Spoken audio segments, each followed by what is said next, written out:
Placer County District Attorney's Office just filed charges against David Funston for lewd and lascivious acts upon a child. You may remember we've been following the growing outrage over David Allen Funston since a Sacramento County news conference on Monday.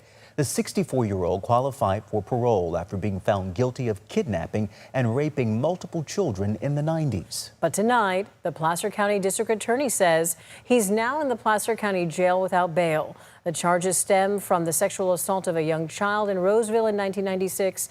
The district attorney says because Funston was sentenced to 3 life terms for his crimes, the office did not pursue separate prosecution at the time. These new charges come as state Senate Republicans are now calling on Governor Gavin Newsom to remove members of the Board of Parole hearings after granting Funston parole. A 2017 law established the elderly parole program, and a 2020 law expanded eligibility. So many inmates can be considered for parole if they're at least 50 years old and served at least 20 years of their sentence. The Board of Parole granted Funston elderly parole back in September.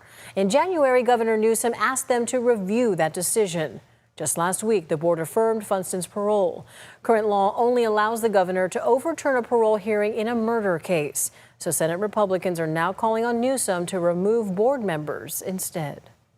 From my perspective, the parole board does not have public safety and our kids' best interest at heart. They paroled this predator, which is disgusting, and I'm calling on the governor, and Republican colleagues of mine have also joined me in calling on the governor to, one, fire this parole board.